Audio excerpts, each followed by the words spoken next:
Olá, meninos e meninas! Estamos começando mais um Papo Educação, um podcast para falar sobre a educação de hoje e de amanhã. Hoje estou novamente desfalcada da minha grande amiga Angélica Beck, que está resfriada e está se recuperando, mas estou com meu companheiro de sempre aqui na bancada, Fabrício Indroziak. Olá! E hoje recebendo uma convidada extremamente especial, escritora, contadora de histórias, a escritora favorita da Laura, Leia Cassol. Bem-vinda, Leia. Obrigada, Tita. Obrigada, Fabrício, né? Então, eu sou a Leia Cassol, gosto de contar histórias e tenho várias maneiras de contar histórias. É um prazer estar aqui hoje no Papo Educação, contando histórias, um pouquinho da minha, um pouquinho dos livros e um pouquinho desse mundo que está aí. Afinal, a vida é feita de histórias. Ai, gente, é uma honra receber a Leia. A gente estava ansioso por esse momento, porque a Leia tem uma trajetória aí extensa, né? São 20 anos contando histórias, Leia. 28 contando histórias e 20 escrevendo. Uhum. Então, eu sempre digo que são várias maneiras de contar histórias. Uma delas é escrevendo. Mas a que eu sempre mais faço é a oralidade. Né? Eu trago isso muito presente em mim, da oralidade, e a partir da contação de histórias, acabou então entrando a escrita na minha vida. Uhum. E da onde surgiu essa vontade de escrever? Da necessidade. Bom, eu vendia livros, né? Eu fazia feira de livro nas escolas, e um dia eu estava no Colégio Marista Champagnat, e vendendo livros, eu fazia feira do livro pela editora Moderna. Na época, o Gilmar Cassol, né, meu esposo, na época era meu esposo, e ele trabalhava na editora Moderna e eu fazia as feiras. Ia em todas as escolas, levava os livros da editora, né, colocava ali, e quando a galera chegava, tinha vários expositores, eu contava um pouquinho das histórias. Por quê? Porque eu lia tudo que tinha. Então, chegavam os maiorzinhos, eu sabia o que eles gostavam. Era traça, né, de livro. Eu sempre fui muito assim, mas isso... Depois eu falo sobre a minha infância. Eu vou falar dos livros primeiro como escritora. Aí chegou uma prof, a Carol, o nome dela. E a Carol chegou e disse assim: oi, Leia, tudo bem? O que tu tens aí que fala assim sobre o Rio Grande do Sul? Ela era prof da 4ª série na época. E então trabalhava muitas questões do estado, história, geografia e tal. Aí eu, Carol, eu não tenho nada, mas tu dá uma olhada ali na editora Ática, também a Iria Miller, ela escreve, né, Iria Miller Poça, sobre o Rio Grande do Sul. Esses aí eu já tenho, eu queria assim, uma coisa nova, uma coisa diferente. Eu disse, bom, eu vou dar uma olhada, e aí o que eu encontrar eu te trago, pode ser? Tá, pode ser. Lá se foi a Carol, lá ficou a Leia. Né? Pensando nisso. Terminou a feira do livro, eu comecei a procurar coisas, inclusive na biblioteca da PUC, né, porque eu fazia faculdade de letras. E comecei a, né, vasculhar ali a parte da literatura e depois a parte da história, e não encontrei nada. Além do que já tinha. Para adulto, sim, né? Mas para criança, não. E aí eu pensei, que coisa. Por que a gente lê sobre Hogwarts, Nárnia? Era bem na época do filme do Harry Potter, né? O primeiro ali, A Pedra Filosofal, né? Isso foi em 2002, final de 2002. Início de 2002. E aí eu disse, mas por que a gente faz isso e não, né, não... Enfim, sobre as coisas, as nossas, nada. E aí eu estava do terceiro semestre. Casualmente, era para fazer uma narrativa numa das cadeiras de produção textual, a gente estava estudando, né, narrativa. E aí ela disse, faz uma narrativa e tal, tem que criar personagem, tem perfil, tem esse... eu vou escrever alguma coisa que se passe aqui no Rio Grande do Sul. Aí pesquisei tudo sobre o Rio Grande do Sul, né, na biblioteca, aprendi sobre o Tratado de Tordesilhas, porque, gente, eu sou paranaense. As pessoas acham que eu sou gaúcha porque eu escrevo muito sobre o Rio Grande do Sul. Mas, na verdade, eu sou uma paranuxa, que é uma paranaense com um coração de gaúcha, né, então vou justificar. E aí eu não sabia isso do Tratado de Tordesilhas pela visão de quem mora no Rio Grande do Sul. O Rio Grande do Sul é um estado que inicialmente foi colonizado pelos padres jesuítas. Não era colonização, ocupação, ocupado, né, pelos espanhóis. Porque o Tratado de Tordesilhas, Rio Grande do Sul ficava à esquerda, pertencia à Espanha. E eu não conseguia entender essa coisa, essa lógica, né? Até que eu me dei conta. Claro, eu estudei no Paraná. Eu estudei o Tratado de Tordesilhas na parte direita, porque os portugueses foram entrando por São Paulo. Mesmo sendo uma parte espanhol, ainda assim eles já foram ocupando antes. E aí, quando me deu o estalo, mas é claro, é por isso que o Rio Grande parece outro país. Né? Por causa das fronteiras, da ocupação, do início, aquela coisa toda. E aprendi muito. E eu disse, tá aí, eu vou escrever sobre algo do Rio Grande do Sul. Só que na hora de escrever, eu criei os personagens. Quem eram os personagens? Do Beto e a Fê, muita gente conhece. Afinal de contas, né, já são 20 anos. Meus colegas da faculdade. A Fernanda era do meu grupo, a Bianca era do meu grupo, que é a Bibi e a Fê, e tinha um guri. O nome dele era? Beto. Não, Marion. Era o Marion Cruz, que hoje é escritor, mas a minha prof disse assim, ó, não, Marion é um nome que dá tanto para menino quanto para menina. Tu não pode deixar dúvida.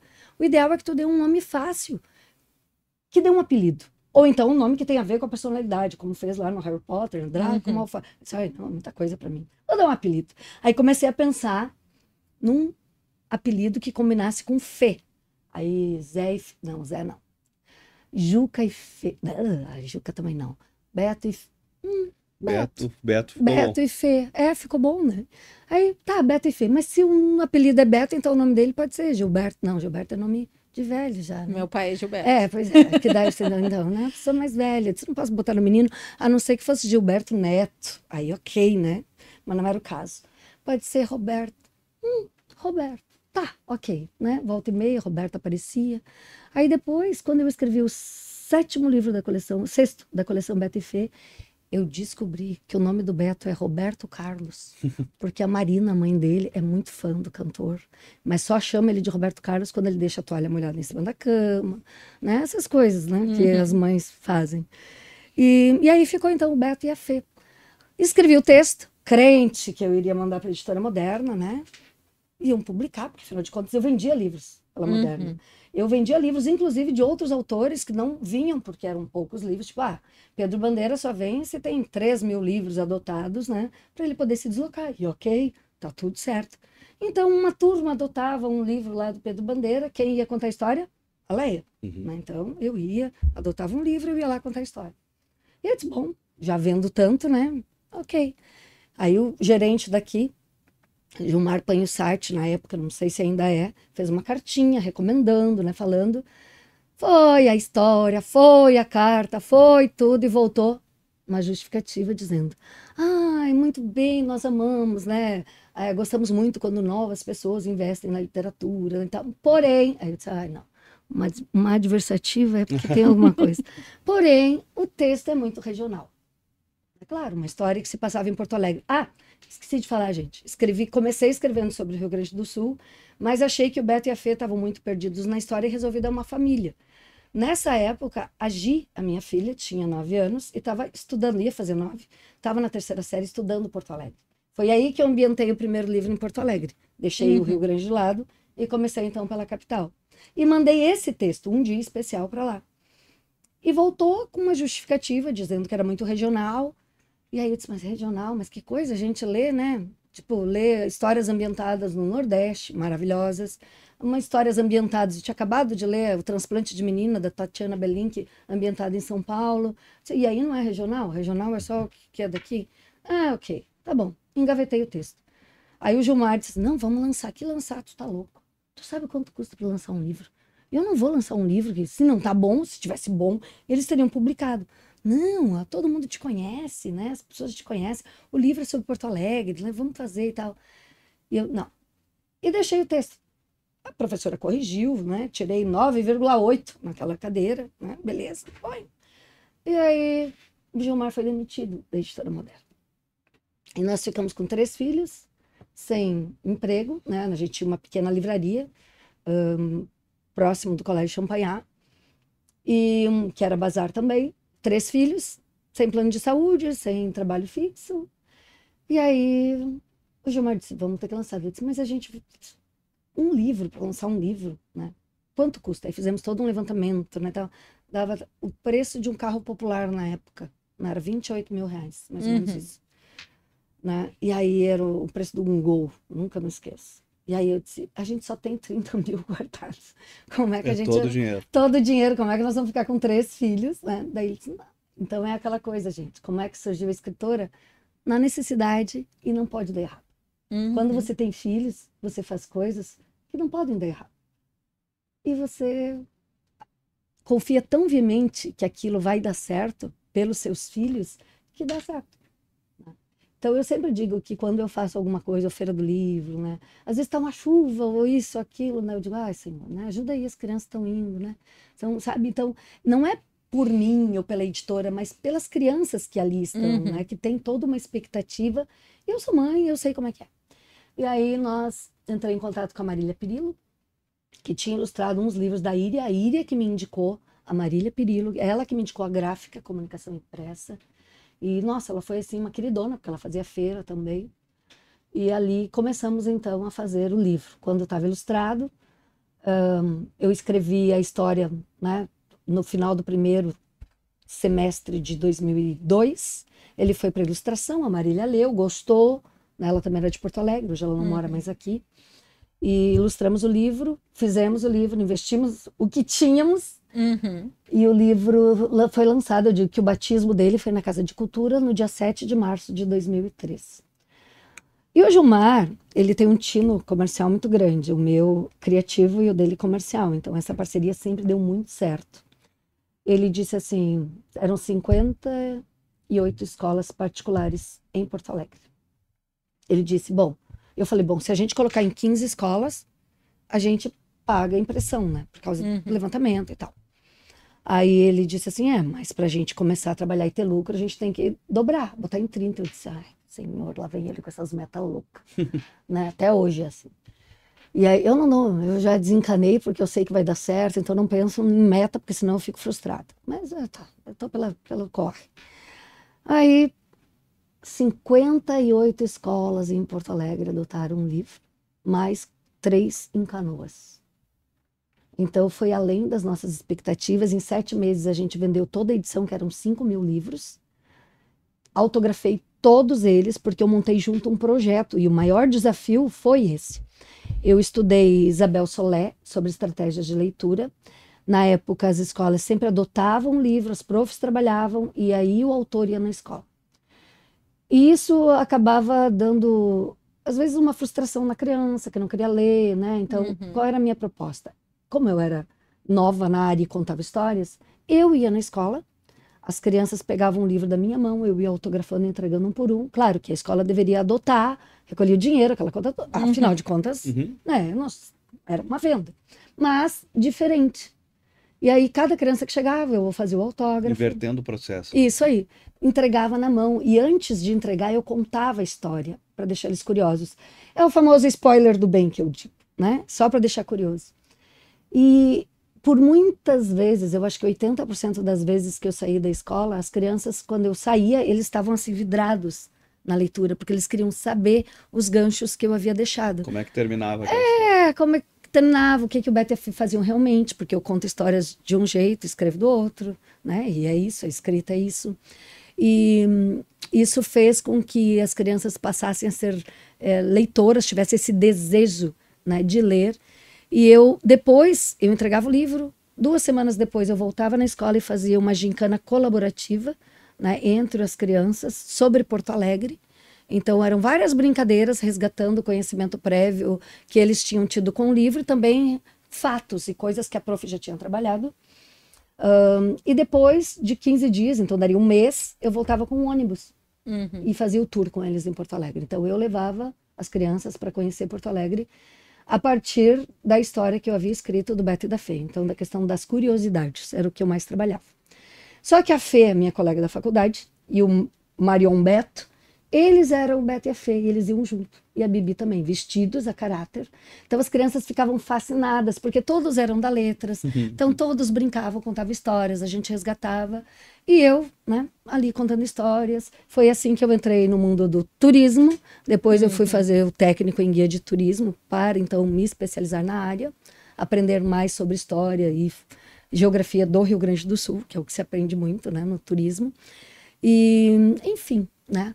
O livro Um Dia Especial, ele nasceu de uma necessidade. Quando a gente busca escrevê-lo, né, um texto lá na Biblioteca Nacional, eles pedem toda uma ficha, coleção, sei lá, Betty e Fê, põe aí, né, tinha uma que trabalhavam comigo, né, Betty e Fê, tá. E aí a Fê assim, tá, e quantos livros vai ter a coleção? Eu, sei lá, 7, põe 7. Assim, sabe, do nada. E hoje a coleção tem 7 livros, né? Começou com Um Dia Especial, e Um Ano Especial, depois O Segredo da Moeda, O Último Guardião, O Cofre de 3 Segredos, O Código da Luz e A Roda do Tempo, que é o último livro. E esses livros de história e pontos turísticos das cidades virou uma linha também da editora, né? Sim, virou. Na verdade, a coleção Beto e Fê, eu comecei escrevendo para os maiorzinhos e depois migrei para os pequenos, e foi muito natural isso, né? Em 2006, quando a gente lançou O Segredo da Moeda, porque 2003 um dia, 2004 um ano, né? E aí 2006 O Segredo da Moeda, que foi o que deu início às Aventuras de Beto e Fê, que é o primeiro, que fala sobre a moeda que o Beto encontra nos túneis subterrâneos de Porto Alegre. Ele encontra essa moeda no ano especial, e depois O Segredo da Moeda é sobre isso. Que os túneis não são... Todo mundo, é lenda, é lenda. Eu disse, olha, toda lenda surge de um fato, de algo que realmente aconteceu. E agora saiu uma matéria, né, na Zero Hora, sobre os túneis. Semana faz uns 20 dias. Embaixo da praça. E aí me passaram, né, tem um no Total, que sai no gasômetro, né, e aí me passaram os links. Leia, olha isso. Eu disse, só estou esperando encontrar a roda do tempo. Porque são umas coisas que me dão uns insights, eu escrevo e é isso, sabe? Então eu digo que eu sou muito conectada, né, com as coisas e, sei lá, né, eu acho que eu sou muito abençoada, porque trabalho com criança e professores e o meu objetivo é fazer com que eles fiquem mais felizes. A Laura leu o Era Uma Vez em Canoas, foi parte da cartografia literária da escola onde ela estuda, e eles tinham um trabalhinho de férias que era sobre os pontos turísticos, e era para ir em um ponto turístico. Eu já contei essa história aqui no papo, que o professor de história, né, decidiu fazer o quê? Visitar todos os pontos. Então, saímos nós, eu, Fabrício, a Laura, minha cunhada, meu cunhado, dentro do carro, com o livro, e fomos visitando ponto a ponto. Mas ela não esquece, para ela foi a coisa mais legal. Então, foi muito legal. E quando ela foi apresentar o trabalho, ela falou para a prof, eu quero ser a primeira, porque eu visitei todos os lugares. Então, para ela ficou super marcada, ainda mais sendo um livro teu, né? Que ela ama faz muito tempo. Então, essa questão ali do incentivo ao conhecimento que a leitura dá. Eu sou suspeita, porque eu sou uma traça total de livros, né? Eu, quando era criança, as minhas tias costumam falar que elas lembram de mim com um livro na mão. Eu estava sempre com um livro na mão. Mas eu acho que esse viajar que a leitura proporciona é uma coisa inacreditável, né? É muito delicioso. E aí, Léa, eu queria te perguntar um pouquinho sobre isso, assim, como que é trabalhar com esse incentivo à leitura, que é um papel que tu faz todos os dias, né? De trazer as histórias, e não só as tuas histórias, como outras histórias também, para as crianças de uma maneira que seja atrativa. Tu falou um pouquinho já, mas eu queria que tu falasse um pouquinho mais sobre isso, assim, então, do que tu enxerga. Tu sabe que eu sempre fui muito pró a criança, sabe? Sempre eu, tipo, sei lá, se o livro... eu acho que o livro Um Dia Especial, mais de 100 mil leitores já leram, né? Que é justamente esse que é regional, viu, gente? Então, né? Mas em muitos lugares, inclusive eu já fui a Maceió com esse livro. E a gente fez um câmbio de culturas, né? Na época ele era carta, não tinha ainda...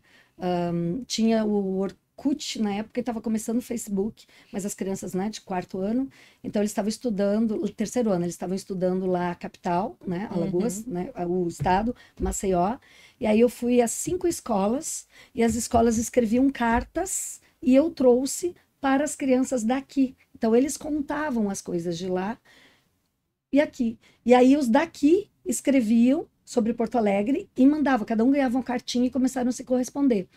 E depois teve crianças aqui que foram com as famílias e conheceram as famílias de lá. Nossa, foi muito legal, assim, sabe? Então, essa coisa de trazer o lúdico, de resgatar o lúdico para a nossa vida, eu acho que esse é o meu objetivo maior. Porque a criança, ela só é, ela não aparenta ser. Ela é. Né? Se ela fica envergonhada, é porque ela tá envergonhada, como a tua, né? Aquele dia do meu lado ali. É porque é uma emoção tão grande. Não é que, eu vou fingir que eu tô assim, porque não, ela é. Né? E é isso que me fascina. A gente almoçou com a Léa na feira e ela tinha feito uma caixa toda especial, assim, cheia de de Ela recadinhos, decorou porque a a gente caixa. sempre compra box. os lançamentos da editora na pré-venda, né? E aí sempre vem no box e tal. E aí ela decorou o box do ano passado para esperar a Leia na gravação aqui do podcast. E aí a Leia ficou doente, ela ficou chateadíssima.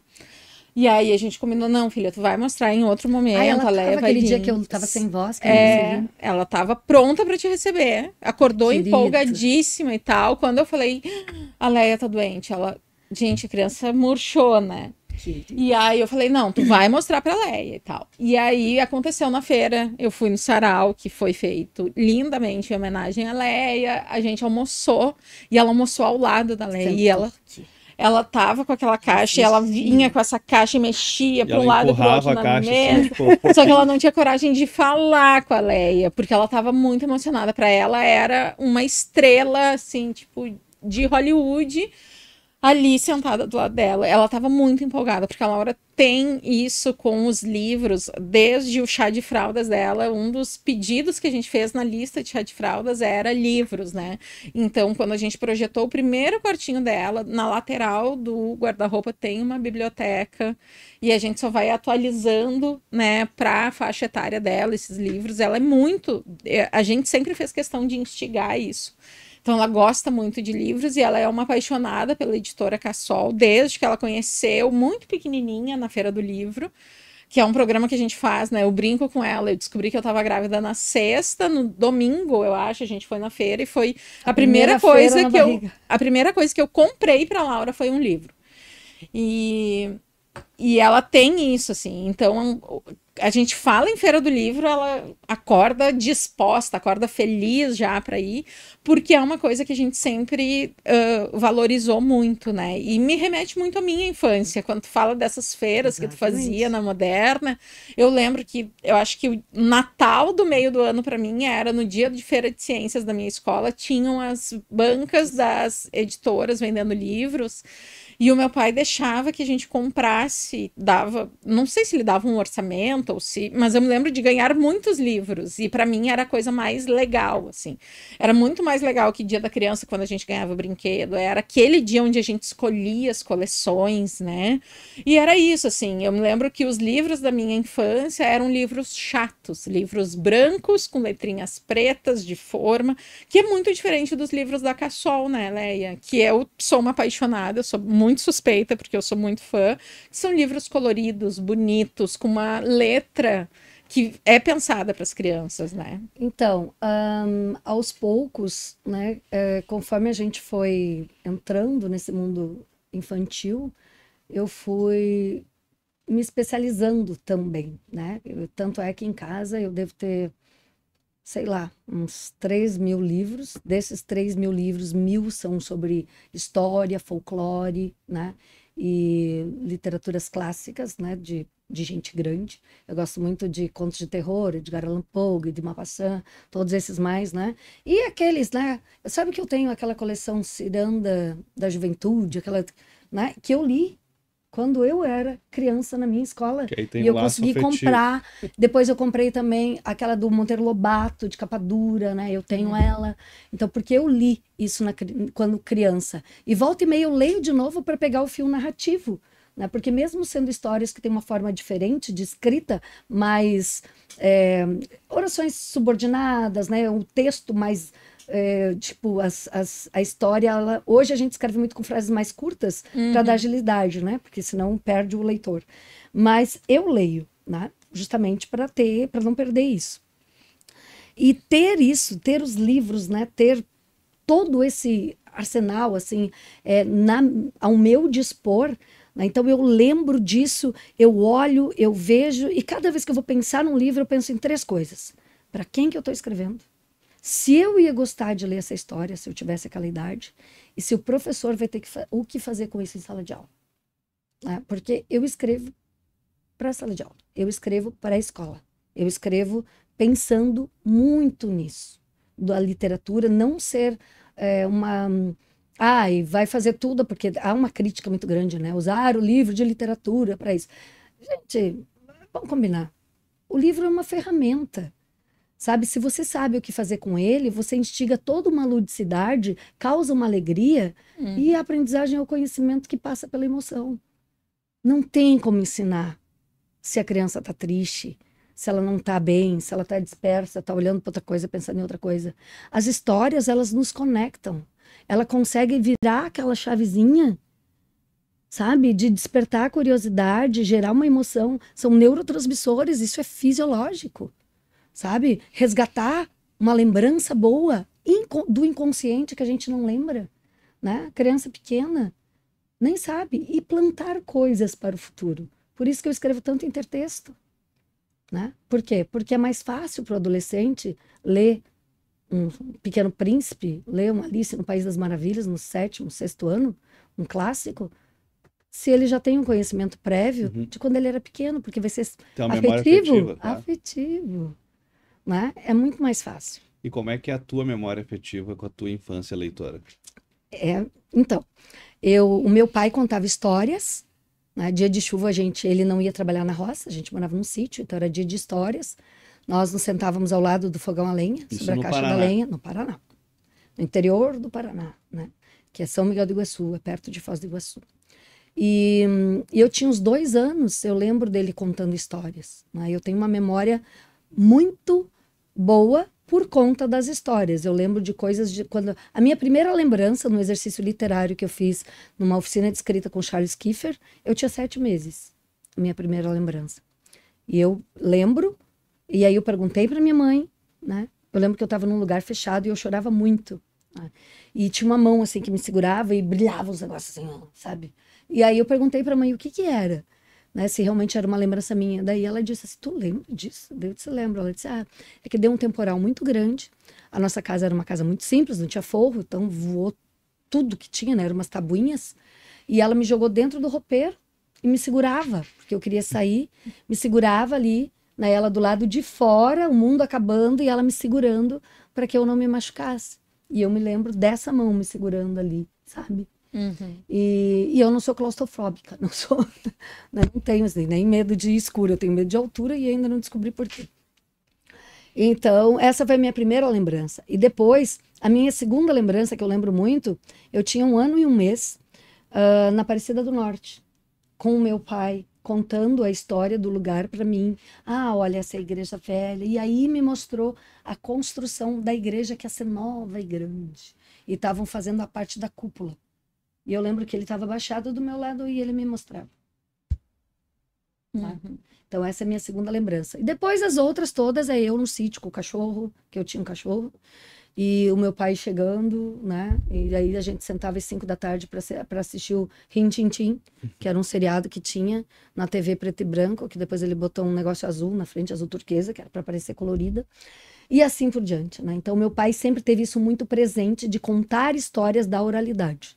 Aí depois a TV, na escola a professora tinha um projeto de leitura, 15 minutos de leitura diariamente. Então não me venham com essa de dizer, porque uma vez por semana a gente para e todo mundo fica lendo por 1 hora. Não adianta, gente. Leitura não é algo, isso é um caminho cerebral, sabe? Você precisa criar esse caminho, né? Isso é neurociência, não sou eu que estou dizendo. É como, sei lá, escovar os dentes todos os dias, né? Se você não escova, você se sente mal, né? É um hábito? É um hábito bom, é algo que te alimenta. A leitura, ela é isso. 15, se fazer uma vez por semana, não vai resolver. Então, é diário, a construção diária. Por isso que quando eles são pequenininhos, que a gente dá livro quando são bebês, a gente demonstra o quê? Que isso é importante para a vida deles. Muitos pais me perguntam assim, né? Ou na maioria das entrevistas, tu não me perguntou ainda porque tu sabe. Mas eu vou dizer para quem está ouvindo. Leia Cassol, com as tecnologias hoje, como é que tu acha, né, que o livro vai sobreviver? Gente, só um pouquinho. A gente já escreveu na parede da caverna, na pedra, no couro, no papiros, até chegarmos onde nós estamos. A evolução da humanidade é isso, né? São plataformas diferentes e nesse momento nós temos muita coisa à nossa disposição. O que eu não posso? Querer que o meu filho goste de um livro se eu dou um tablet para ele quando ele é criança. Por quê? Porque os valores sou eu que ensino. Eu não posso o quê? Querer que ele seja apaixonado por livro se eu só fico aqui o tempo todo. E acho bonito quando ele pega e já passa. E digo, ai, que lindo, ó, vai brincar no celular. O que eu não posso? Querer que o meu filho chegue na adolescência e leia tudo que está na lista lá da escola e achar ruim se ele não gosta e se eu tiver que ajudar e se ele for mal em literatura, né? Se quando ele era criança não foi isso que eu dei para ele, um livro físico. Sim, esperar que aos 12 anos ele faça um download de um leitor. Isso. O aplicativo leitor baixa. Sabe? Assim. Aí eu vou ter que fazer o quê? Eu vou ter que pegar a PNL, fazer todo né? Vou resetar essa criança, fazer um caminho novo. Mas isso não acontece assim. Não dá para resgatar algo que não se tem. Exatamente. Não dá. Eu tive muita resistência, por exemplo, a ler no Kindle.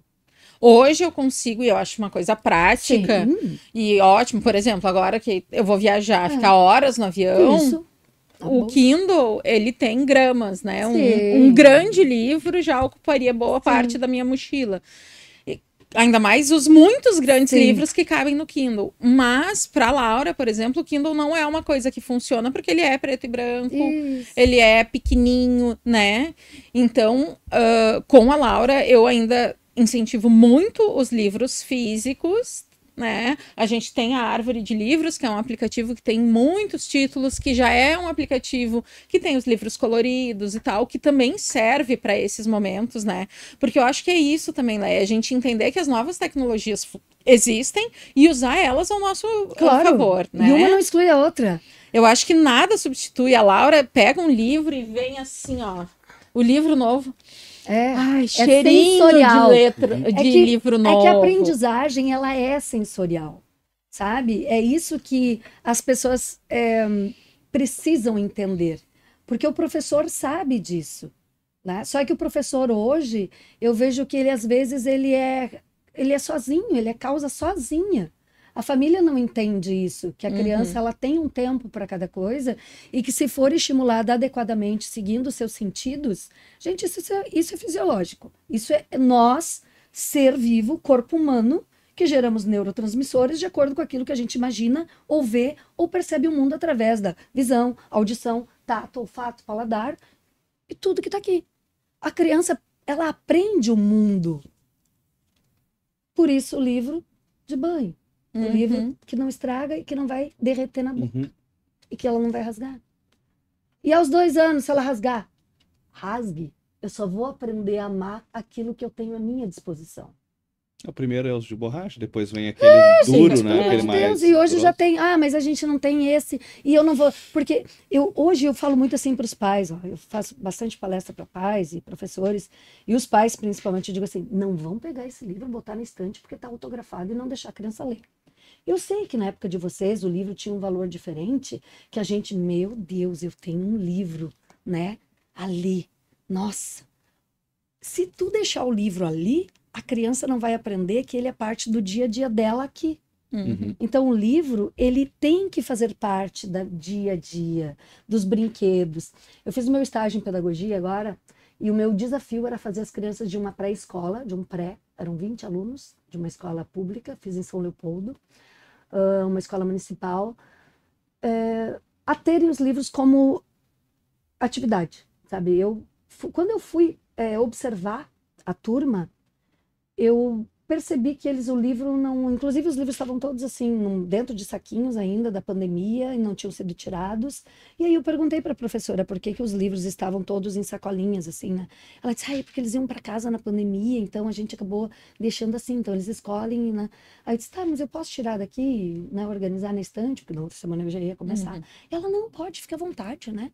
E ela disse, é tanta coisa que eu nem me lembro. Não, tá, prof, tá, ok. Né? Tirei tudo, né? Resgatei e botei os livros como? Organizei a estante, brinquedos e livros junto. Né? E o cantinho da leitura em sala de aula. Ele não pode ser algo assim, e terminou o tema, vai para o cantinho da leitura. Porque isso funcionava numa época que o livro era como se fosse, meu Deus, o livro era um prêmio. Ter o livro, né? O livro hoje, se ele não fizer parte, ele não, sabe, as crianças, como elas não têm... É um cantinho para não ir. Para não ir, exato. Então, é um cantinho, sei lá, né? Enfim, eu não sou a favor. Então, o que eu faço? Coloquei tudo lá. Primeiro dia, eles olharam os livros, uma criança pegou, sentou no chão, os outros, porque chegava todo dia 7h30, tinha o tempo de meia hora para brincar. Eu botei os livros junto com os brinquedos, né? Aí o primeiro dia, uma criança pegou, sentou, eu fiquei só observando, eu ainda não estava dando aula. Quando chegou a minha vez de dar aula, a primeira coisa que eu fiz foi, nada de brinquedo, né? Vamos pegar o livro. Quem vai escolher? O ajudante do dia escolhe o livro hoje. Escolhe lá que eu vou contar para vocês. E aí eu comecei a contar, mas contar do jeito que eu conto. Uhum. Que Brincando, privilégio dessa turma, hein? né? Contando assim, brincando, né? Começava com a música sempre. Escolhia o livro na hora, às vezes não eram livros meus. E aí levava um meu e botava na estante, né? E aí fui levando e botando na estante junto, assim. Eu fiquei 15 dias na turma. Na quinta-feira, na última quinta-feira, e aí fiz as atividades do entorno e tal. Na última quinta-feira, quando eles chegavam, nenhuma criança pegava brinquedo. Todos pegavam um livro. 15 dias, gente. É 15 dias. Cultura, né? É diário isso. Não é uma vez por semana, vão lá pegar um livro na biblioteca. Não é. Sabe? É diário. É diário. É algo diário, é da vivência. É como comer arroz e feijão.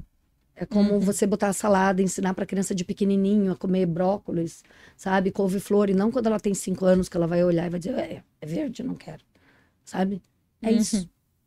Sabe? A leitura é um prato a ser degustado junto com o leite materno. Eu acho que até antes, né? E a mãe da Gisela, como é que se sente vendo a filha seguindo os passos e fazendo livros com a mesma qualidade, né? Então, na época a Gisela, né, estava na 3ª série e ela aprendeu no Porto Alegre, e foi a partir dela que eu aprendi também Porto Alegre. Nesse primeiro momento, e a Gisela tem muito da Fê, né? A Fê do livro é a Gisela. E outras coisas minhas, né, de quando eu era criança e tal, mas a Gisela sempre foi muito criativa, né? A gente levava caixas de papelão para casa, porque tinha papelaria, então vinha aquelas caixas de lápis de cor, disso, daquilo, aquilo outro, eles tinham tudo, ela adorava isso. Mas a caixa de papelão, ela fazia casas de caixa de papelão, sabe? E o Thomas junto, o Thomas sempre foi mais tímido, né? E ela brincava junto, e tinha as vizinhas, e eles faziam tudo, e a Gisela hoje constrói livros, né? O trabalho dela é esse, é o que ela ama Semana fazer. que vem, gente, vai estar a Gisela aqui no podcast para falar sobre esse lado da editoração, né? De ser, de estar à frente de uma escola de escritores, então não percam também. Né? E ela, eu acho que ela tinha uns 8 anos, tinha o TEPA abriu um curso de teatro para criança. Perguntei se ela queria fazer, ela era muito espontânea, assim. Aí levava, nós morávamos lá em Viamão, eu vinha todo sábado com ela. Ela fazia o curso à tarde, eu ficava esperando, depois a gente ia embora, né? Então, teatro. Aliás, maravilhoso, o curso do TEPA, assim, foi um divisor de águas para ela, assim, foi bem importante. E artesanato, quero fazer, faz. Né? Tudo que ela queria, fazia, né? Sempre então, na criatividade. o que a gente vai fazer, sabe? A única coisa que eu sempre prezei muito foi, começou, tem um tempo para você saber se vai gostar ou não. E não é 2 dias, não é 3 dias. E conta um pouquinho pra gente sobre o Espaço Ler. O Espaço Ler era um sonho, né, que eu tinha, inclusive tem um dos livros, que é o Cofre de 3 Segredos, não, Código da Luz, lançado em 2011, que é o livro da coleção Beta e Fê, o 6º, que os personagens eles são apresentados em forma de perfil no livro, né?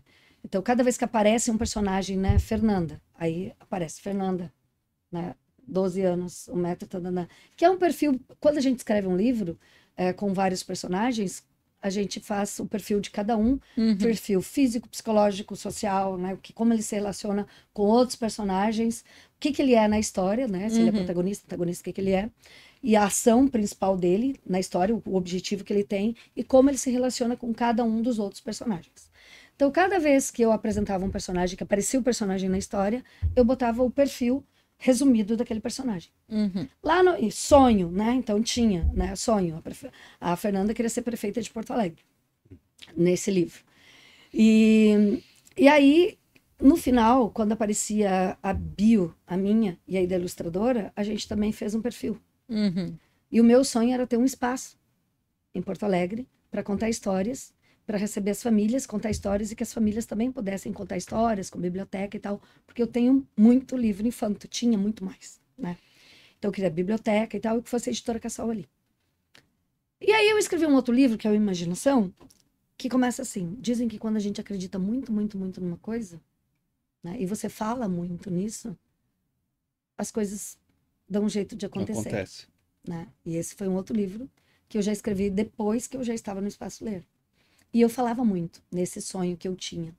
E o Espaço Ler, ele aconteceu, né? Deu a oportunidade que uma Aprende Brasil, que tinha lá naquele espaço que nós estávamos, que era na Ramiro, esquina com São Carlos, ali embaixo da Igreja Santa Terezinha, eles fecharam, o espaço ficou vago, e eu cismei que eu queria ir para lá. E movi mundos e fundos e não consegui alugar um negócio, porque é da Cúria, né? Então é da Diocese de Porto Alegre, não conseguia. E aí um dia, eu lembro que foi mês de fevereiro, e eu queria abrir o espaço no dia 18 de abril, dia do livro infantil. E no mês de fevereiro eu ainda não tinha nem alugado espaço, não conseguia chegar em ninguém. O Gilmar já tinha deixado, porque o Gilmar era assim, ele sempre apoiou muito, mas sempre fez o papel de advogado do diabo, sabe? Ele sempre jogava os baldes de água fria, e se eu quisesse muito, eu tinha que lutar muito por aquilo. Né? Então, às vezes, ele me dava um cansaço. E aí E aí um dia, eu coleciono santos, assim, né? De cada lugar que eu vou, eu trago o santo padroeiro local. E eu tenho uma imagem de São Pedro. E eu gosto, tenho um acesso direto com São Pedro. Questão do tempo, sessão de autógrafo, aquela coisa, todo mundo diz, vai chover ou não vai, Léa? Eu disse, eu não sei, vocês estão pedindo para vocês ou para alguém? Porque se tu vai pedir para ti, não vai funcionar. Não é assim que funciona um negócio. Tu tem que fazer, né, as coisas acontecerem em prol de outras pessoas. Né? O que é para nós, são outros que trazem. E esse é o movimento do mundo.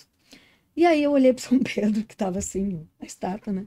Eu disse, São Pedro, olha só, né? Tô tentando, não consigo, né? Então, né? Eu quero muito receber as pessoas. Eu tenho muitos livros do Rio Grande do Sul. Eu quero fazer uma biblioteca só de folclore, história do Rio Grande do Sul, porque conta histórias, né? E eu vou pôr nesse lugar o teu nome, Província de São Pedro. Na Espaço Província de São Pedro, que era Biblioteca do Passarinho, que era o Mário Quintana, o Teatro da Marieta, né? Tudo era lúdico, assim. E aí eu estava sentada no computador, e aí eu comecei a pesquisar, né? Sobre, aí eu disse, vou pesquisar mais uma vez, né? Arquidiocese de Porto Alegre. Não acredito. O assessor de imprensa era o Elton Bozeto, ex-colega de seminário do Gilmar. Nosso amigo íntimo. Eu tinha o número dele no celular. Na hora, eu chamei ele, né? Passei um messenger para ele, né? Um torpedo. Elton, olha só, tem aquele espaço lá da Cúria, eu queria muito alugar, mas não consigo chegar em ninguém. Tu pode interceder por nós? Ele era o assessor pessoal do bispo, do arcebispo. Não deu 15 minutos entrar em contato. Né? Aí passaram o Gilmar, eu liguei pro Gilmar, olha só, é o Elton, já falei, e nós vamos alugar lá. E agora tu vai negociar, faz a tua parte que eu já fiz a minha. Eu consegui chegar. Né? Porque ele acredita, não, né? E aí agora tu vai. E aí ele tentou me dissuadir, não, agora não, agora já foi. Tu disse que se eu conseguisse a gente ia fazer, então nós vamos fazer. E a gente, quando entrou lá, não tinha nem fio elétrico, eles tinham carregado tudo que tu imagina. A gente teve que fazer tudo e ficou lindo. E no dia 18 de abril de 2013, né, 2 meses depois, a gente inaugurou o Espaço Ler, Editora Cassol. Não tinha nem parede roxa, uma parede roxa, roxo Leia, né, da cor do cabelo. E muitas pessoas deixaram ali a sua forma de ser, né, emprestaram ao espaço a sua criatividade, né? A Núbia foi uma delas que ajudou a montar o espaço, trabalhou com a gente, né, no design, ela estava naquele dia do sarau.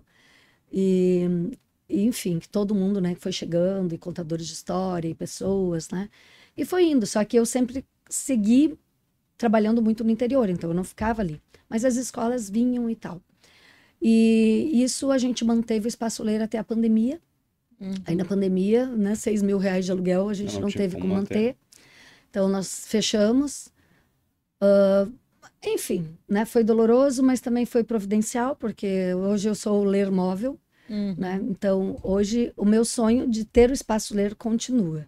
Só que agora eu quero ter um Ler móvel. Um ônibus ler. Não sei, não um ônibus, acho que um carro temático, sabe? Com um vagão de tipo cigano, assim, sabe? Que seja biblioteca, que eu possa entrar nas escolas. Porque o ônibus não pode, é grande e tal. Não, eu quero algo pequeno.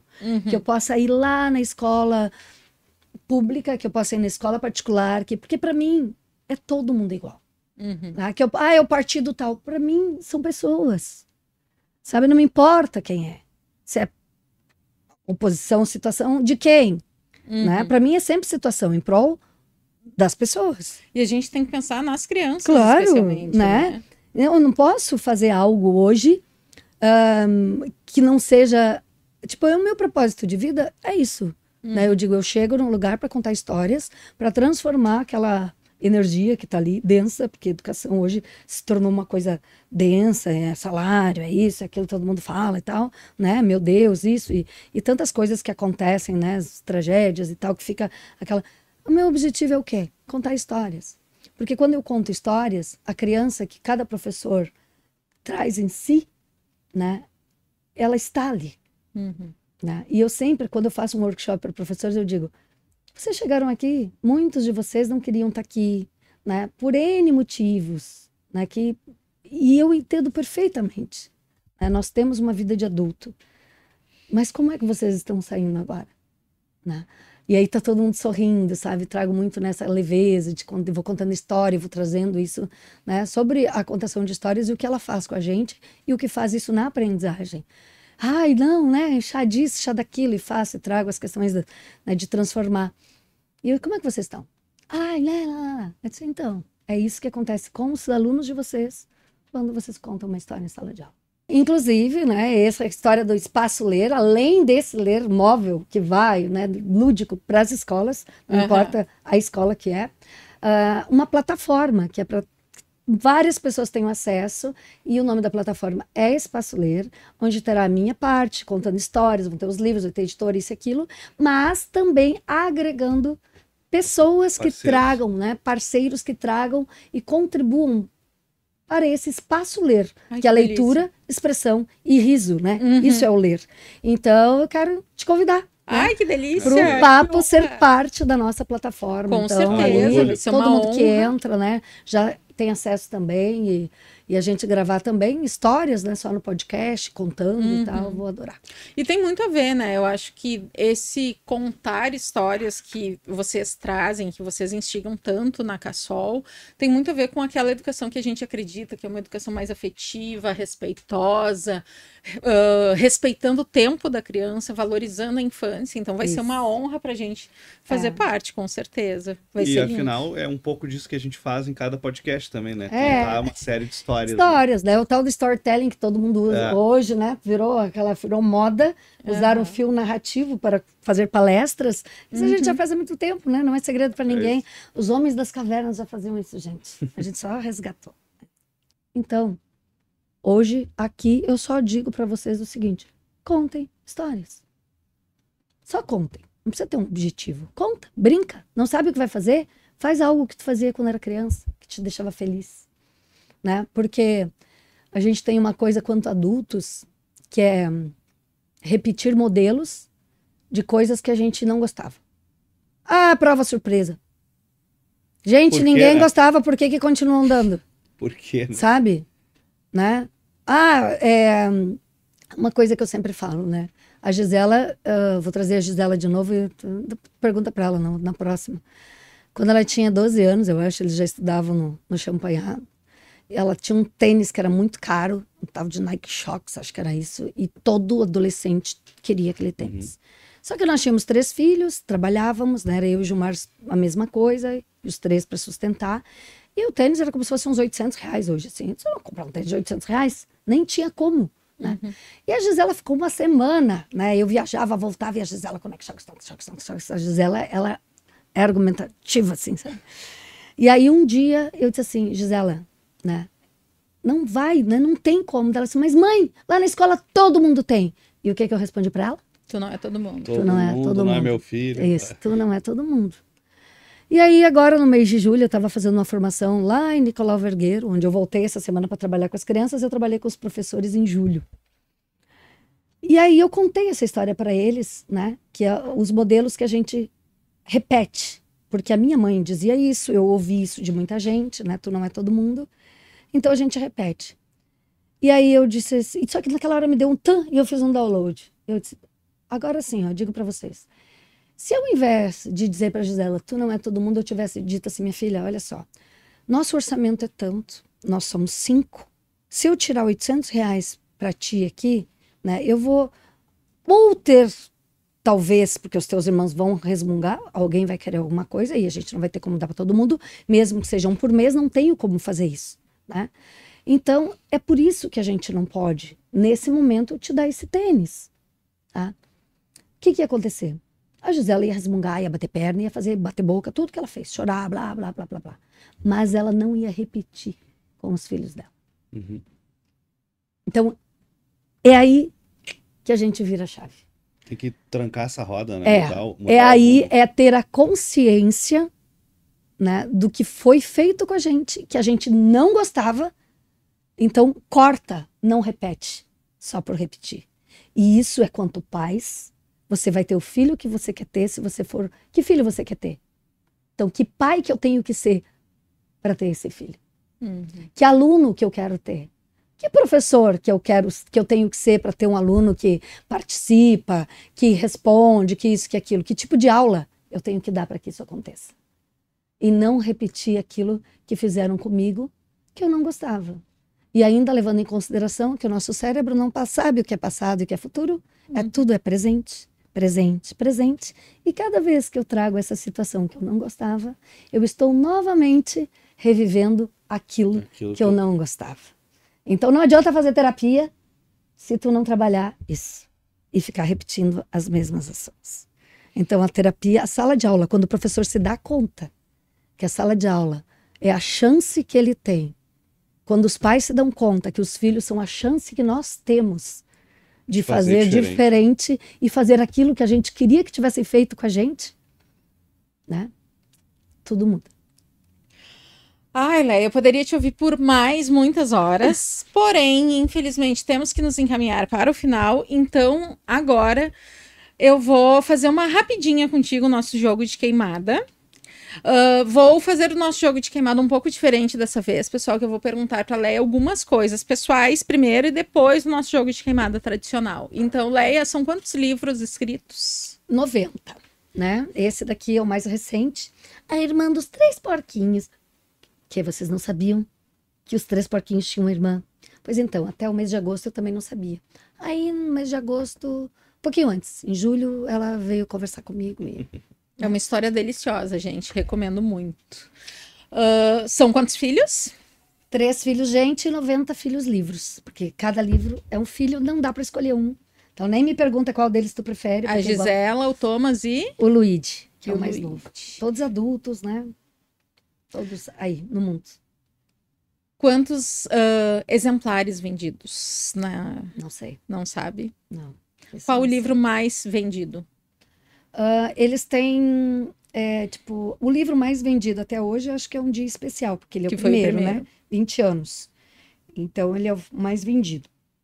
Mas de 2015 para cá, quando o Chá das Maravilhas, A Menina do Cabelo Roxo e o Chá das Maravilhas foi lançado, ele é o livro que mais vende, assim, mensalmente, né? Que tem uma venda que não vende só por adoção, tá?